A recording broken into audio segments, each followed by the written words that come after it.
महासाय चारुचापं नमामि रामं रघुवंशनाथं।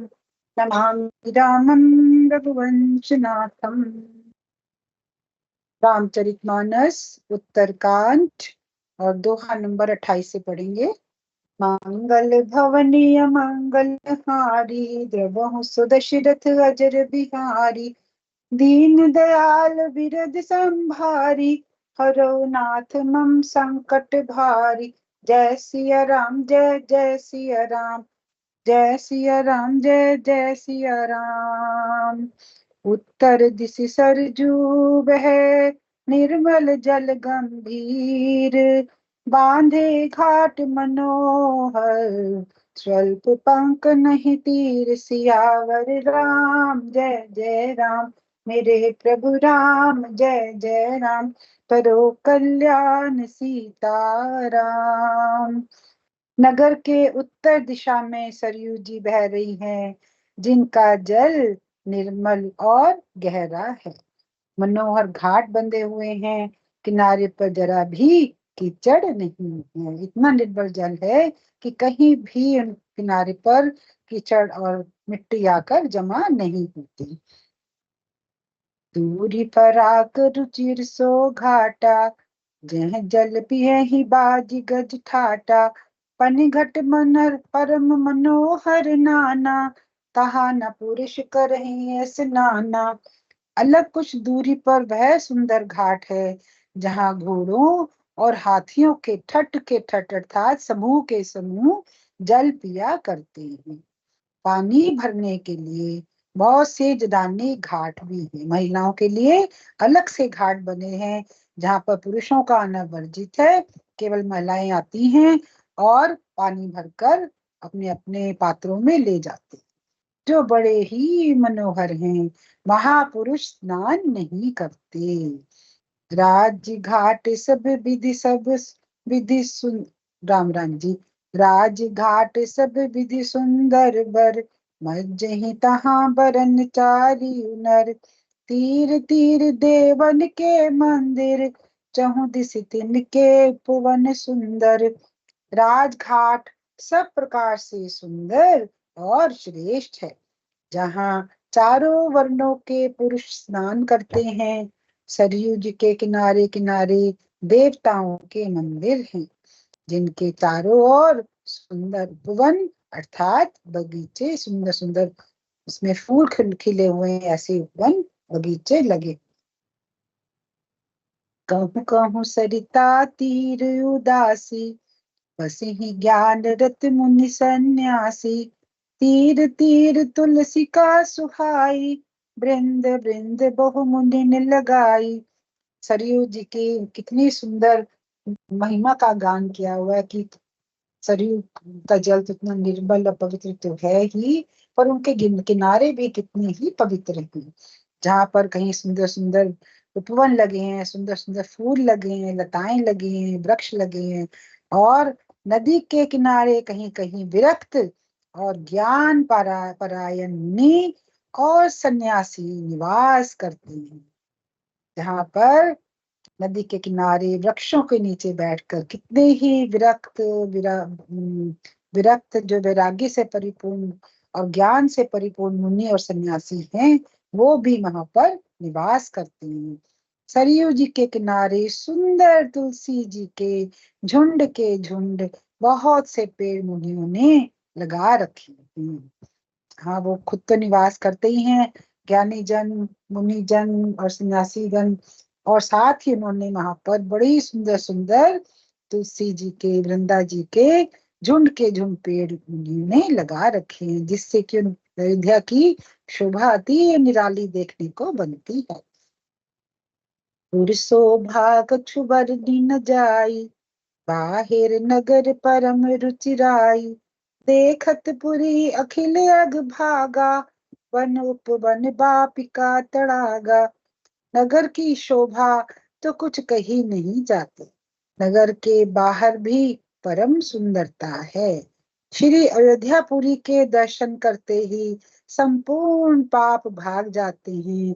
वहाँ वन, उपवन बावलियां और तालाब सुशोभित हैं। इतने सुंदर दर्शन अयोध्यापुरी के कि उनका दर्शन करते ही समस्त जो पापी जन है, कलिमल के जो, अब ये तो खैर त्रेता युग का वर्णन किया हुआ, लेकिन अभी कलयुग में भी, कलयुग में के भी जितने संसार के पापी प्राणी हैं, स्नान तो करना बहुत ही फायदेमंद है ही, बहुत लाभ प्रदान करता है स्नान, लेकिन दर्शन मात्र से ही कहते पापियों के पाप भाग जाते हैं। इतनी महिमा बताइए सरयू जी की। छंद। वापी तड़ाग अनूप कूप मनोहरायत सोहही, सोपान सुंदर नीर निर्मल देखी सुन मुनि मोहही, बहुरंग कंज अनेक खज खग खोजहि मत गुंजारही, आराम रम्य पिकादि खग द्रव जनु पथिक हंकारही।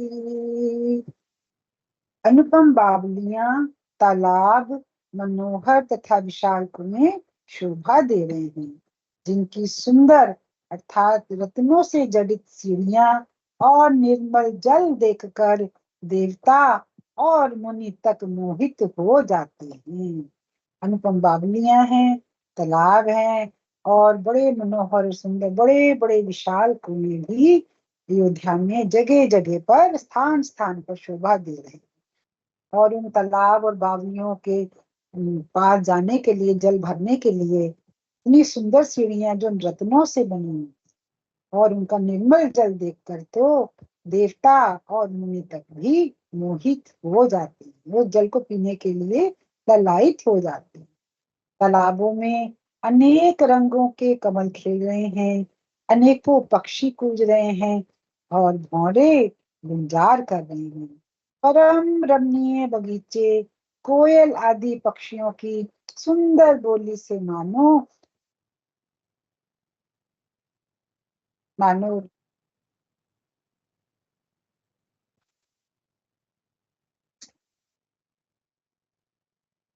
राम राम जी, फोन आ गया। उसके रमणीय बगीचे कोयल आदि पक्षियों की सुंदर बोली से मानो राह चलने वालों को बुला रही। दोहा। रमानाथ जय राजा सोपुर बरन जाई, अनिमानिक सुख संपदा रही अवध सब छाई, सियावर राम जय जय राम, मेरे प्रभु राम जय जय राम। मंगल भवनीय मंगल हारी, भगवान सुदशरथ अजर बिहारी, जय सिया राम जय जय सिया राम, जय सिया राम जय जय सिया राम। स्वयं लक्ष्मीपति भगवान जहाँ राजा हो, उस नगर का कहीं वर्णन किया जा सकता है। अनिमा आदि आठों सिद्धियां, समस्त सुख संपत्तियां अयोध्या में छा रही हैं। अयोध्या पूरी इतनी सुंदर और इतनी रमणीय है, यानी कि जहाँ पर स्वयं लक्ष्मीपति भगवान का निवास है, श्री राजा श्री राम जी राजा जी, तो वहां तो अनिमा अष्ट सिद्धि नौ निधियों का तो स्वयं भी निवास हो जाता है, स्वयं ही आकर अवतरित हो जाती है। अष्ट सिद्धि, अनिमा में प्राप्ति, शत्रु, काम्या, इतने भी आठ सिद्धियां हैं और नौ निधियां हैं, सब आकर जो है वहां पर निवास करती हैं। और सब अयोध्यावासी है, सब सबके पास सुख और संपत्ति है, जो समस्त सुख और संपत्तियों और आठों सिद्धियों के साथ अयोध्या में आकर वो सब निवास करते हैं। जह तह नर रघुपति गुण गावहीं, बैठ परस्पर इन्हें सिखावहीं, भजो प्रणत प्रतिपालक राम ही, शोभाशील रूप गुण धाम ही। लोग जहां तहां श्री रघुनाथ जी के गुण गाते हैं, और बैठकर एक दूसरे को यही सीख देते हैं कि शरणागत का पालन करने वाले श्री राम जी को, जो शोभा शील रूप और गुणों के धाम है, ऐसे श्री रघुनाथ को सदैव भजते हैं। तो हम लोगों के लिए भी यही संदेश तुलसीदास जी ने बार बार अनुमान में हम लोगों को यही संदेश दिया है कि कलयुग केवल नाम धारा, सिमर सिमर लत रही। तो हर अवस्था में चलते फिरते उठते बैठते सोते जागते जैसे भी हो, भगवान के नाम का सिमरन करते रहें। इसलिए वो कह रहे हैं कि तो शरणागत का पालन करने वाले श्री राम जी जो शोभा, शील, रूप और गुणों के धाम श्री रघुनाथ को भजो। जब आप भगवान का नाम जपने लगते हैं तो उनकी शोभा, शील, रूप, गुण, उनकी लीलाएं सब नेत्रों के समक्ष जो उपस्थित हो जाती। जैसे अभी पीछे गीता जी ने पढ़ा अभी कि उनके किसी भी रूप को, किसी भी गुण, लीला को, रूप को, उसको ध्यान में रखते हुए भगवान का भजन कीर्तन करते रहना। अपने ध्यान में भगवान के उनके गुणों को, उनके स्वरूप को लाना चाहिए। तभी आप भगवान का अंतर मन से, ध्यान से आप उनको भज सकते। जब तक उनका स्वरूप आंखों में नहीं होगा तो आप उनको वो भज नहीं सकते। इसलिए चाहे उनका निर्गुण रूप आपने नेत्रों के समक्ष रखो, चाहे सगुण रूप, किसी न किसी रूप के ऊपर अपने नेत्रों को, अपने मन को, बुद्धि, चित्त, अहंकार सबको टिकाए रखना अति आवश्यक, अत्यंत आवश्यक। जलज बिलोचन श्यामल गाते हैं, पलक नयन इब सेवक गाते हैं। धरति सर रुचिर चाप तुडीर रही, संत कंज बन रवि रम धीर रही। कमल नयन और सांवले शरीर वाले को भजो। पलक जिस प्रकार नेत्रों की रक्षा करते हैं, उसी प्रकार अपने सेवकों की रक्षा करने वाले को भजो। इतना सुंदर बताया है कि जैसे पलक हमारे नेत्र की गोलकों की रक्षा करते हैं, नेत्रों की रक्षा करते हैं, उसी प्रकार भगवान का जब हम भजन करते हैं तो भगवान भी अपने सेवकों की रक्षा करने के लिए तुरंत आ विराजते हैं, आ जाते हैं रक्षा। सुंदर बाण, धनुष और तरकश धारण करने वाले को भजो। संत रूपी कमल वन के खिलाने के लिए सूर्य रूप रणधीर श्री राम को भजो। बार बार तुलसीदास जी यही आग्रह कर रहे हैं कि बस श्री राम को भजो, किसी भी रूप में भजो, लेकिन जरूर भजो, भजते रहो, भजते, उनके नाम को भजते, श्री राम को भजो। काल कराल ब्याल पग राजही, नमत राम अकाम ममताजही। लोभ मोह मृग जूथ की रात ही, मन सिज करि हरि जन सुख दात ही। काल रूपी भयानक सर्प के भक्षण करने वाले श्री राम रूप गरुड़ को भजो। राम जी के स्वरूप को याद नहीं कर पा रहे हो तो कम से कम जो श्री राम जी का वाहन है गरुड़, उसी को ही भज लो, उसी रूप में भज लो। निष्काम भाव से प्रणाम करते ही ममता का नाश कर देने वाले श्री राम को भजो। श्री राम जी का नाम भजते ही निष्काम हमारी जो ममता का है, हमारी आसक्ति के जो भाव है तुरंत नाश हो जाता है और हम निष्काम भाव से प्रभु के श्री चरण बन जाते। इसलिए हम सबको जो विश करते हैं राम राम बोल, राम राम जी, ताकि हमारे साथ साथ राम के साथ ही निकलती हमारे कलुष के शाये, हमारे जो मन के कलीमल हैं, हमारे जो दुष्भाव हैं जिसको बोलते हैं, वो निकल जाते हैं और दूसरे राम बोलने से वो भगवान के नाम का सिमरन हो जाता है। पहला राम बोलने से हमारे कुछ भाव निकल जाते हैं और दूसरा भाव जो है वो भगवान के चरणों में नमस्कार रूप में समर्पित हो जाता है कि हे प्रभु, आपके चरणों में पूर्ण रूप से समर्पित है हम लोग। आप हमारे दुष्भावों को, कुभावों को दूर करो और निर्मल करके हम अपने चरणों में आनंद दो। इसलिए कह रहे हैं कि काल रूपी भयानक सर्प के भक्षण करने वाले श्री राम रूप गरुड़ को भजो। निष्काम भाव से प्रणाम करते ही ममता का नाश करने वाले श्री राम को भजो। लोभ और मोह रूपी जो आप हरिण का समूह है, जो हमारे अंदर लोभ और मोह में परेशान करते रहते हैं, वो श्री राम का रूप ध्यान करते ही उनको किरात के रूप में भजो। ऐसे श्री राम का नाम लेंगे कि रात रूप में भगवान आ जाएंगे और हमारी जो है लोभ और मोह रूपी हरि को के समूह को मार डालें और मित्र कामदेव रूपी हाथी के लिए सिंह रूप तथा सेवकों को सुख देने वाले श्री राम को भजो।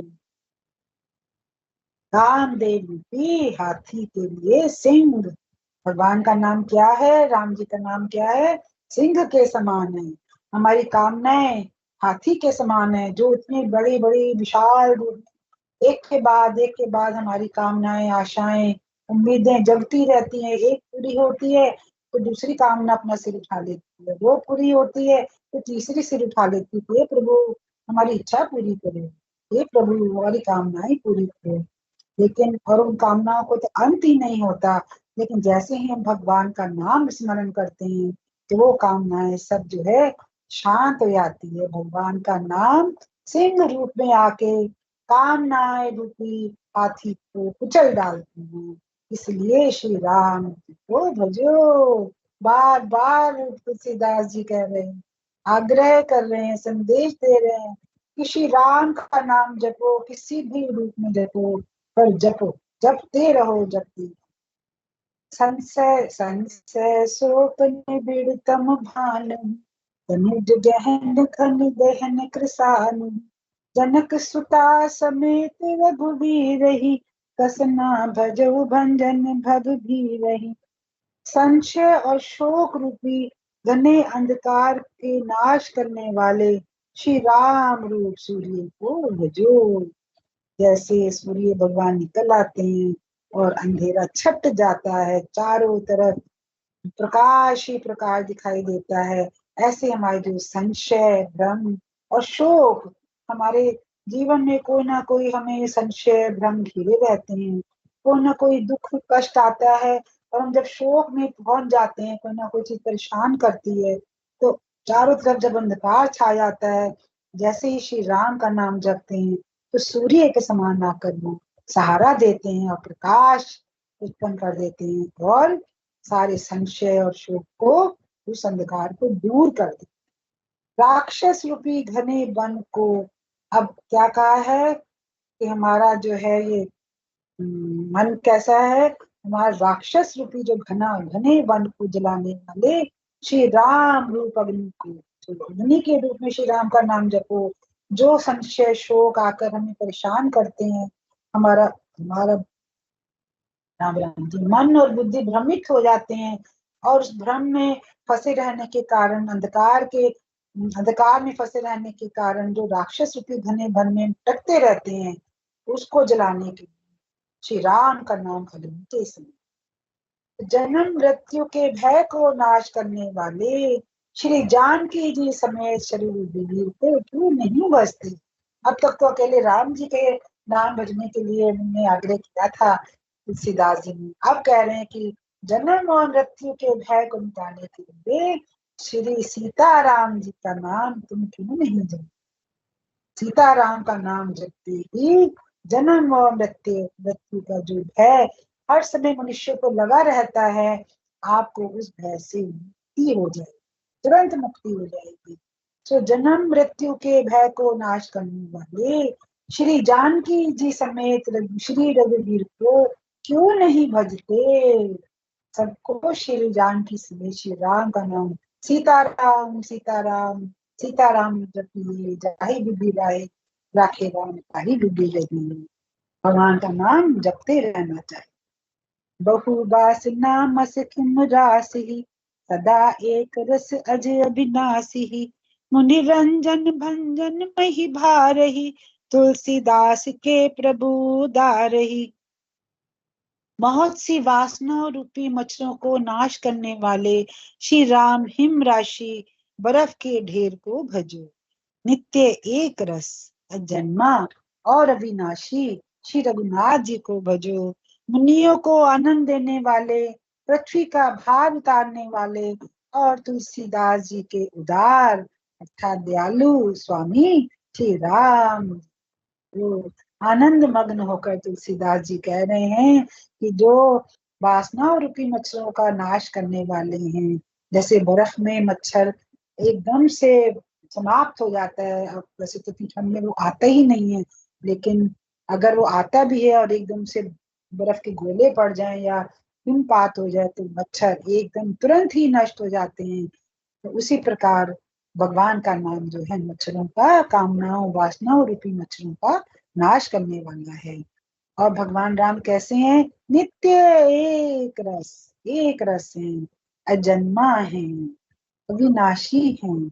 ऐसे श्री रघुनाथ को हर वक्त, हर पल, हर क्षण श्री रघुनाथ जी को बसते रहो। उनका नाम कैसा है? जो मुनियों को, ऋषि मुनियों को आनंद देने वाला है।